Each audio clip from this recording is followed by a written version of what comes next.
Hey,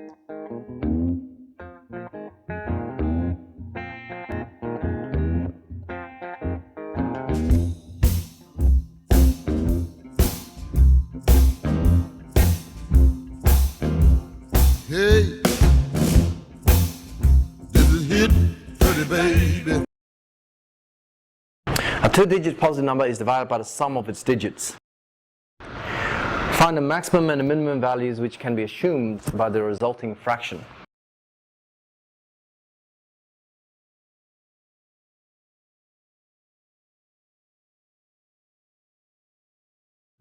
You understand what the question is asking firstly?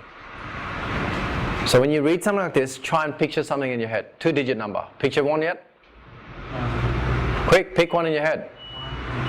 Right? Two-digit number. Any number. Pick one in your head.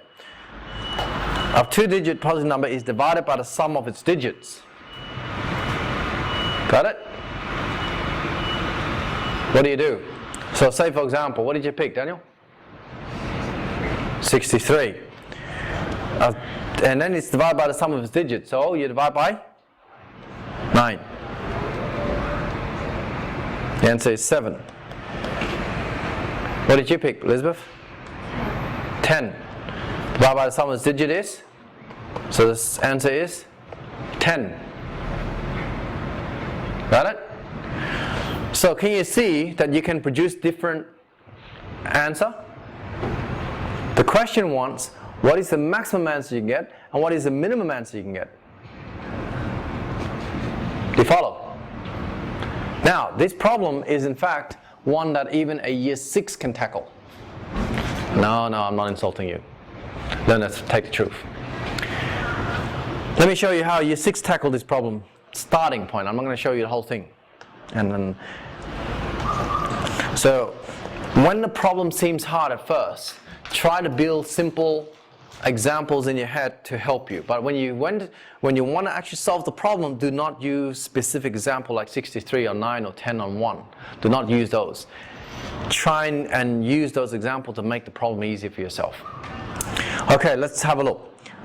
A two-digit number. Now in this case here, how do we represent a two-digit number more generally? James?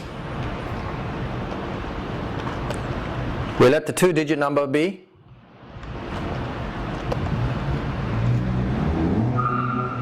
Anybody?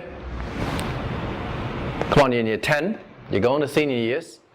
How do you represent a general two-digit number? XY. XY, okay, we can start with XY. Yeah? What is the problem with looking at XY? What is the problem there? I mean, yes, XY is a two-digit number, but when someone come along and look at XY, what do they see? Do they see a two-digit number? X.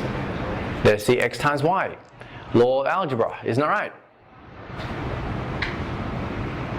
You get it? So, we then go, okay, this is not good enough. This really does not mean X times Y. It really means two-digit number. So how do I get the value? What is in fact the value? So let's evaluate. You know what I mean by evaluate? Like work out the value, right? Like evaluate the XY value. What is that equal to really? How big is XY? Because it's not X times Y, if we leave it as XY, it's going to be X times Y. You see, the X here,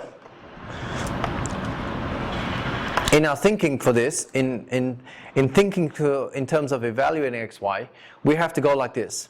X is in what position and Y is in what position? What do you call that in primary school? What position is the X in? Place values?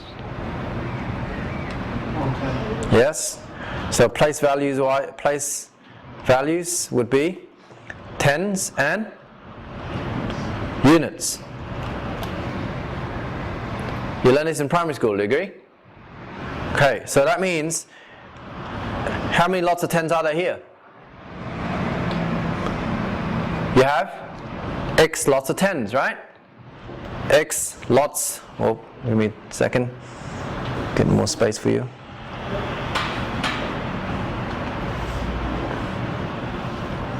x lots of 10 and y lots of 1, isn't it? So how would I write the value of that? 10 x plus y. Have you done this? Don't tell me you don't, because you have, I'm sure, like 63, right? Can be written as 6 lots of 10 plus 3 lots of 1, which is 3. Follow or not? When we take xy and write it in terms of its value, 10x plus y, we suddenly have more hope in getting this problem out, because if we leave it as xy, it just says x times y. You see it? You follow what I'm saying, guys?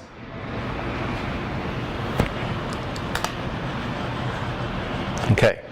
Is that enough hints? Yeah? Well, the only other hint is like what they're talking about here, they're talking about a fraction. So the fraction that they're talking about is in fact 10x plus y on what? X plus y, good. And the only other one that you have to worry about is what? Another conditions for that you need to set for x and y. If it's a 2-digit number, there must be a condition that is needed to set on x, y. What is it, guys? Good. X can be 1, 2, up to 9. And y can be 0 to 9. Good. You follow it? Okay.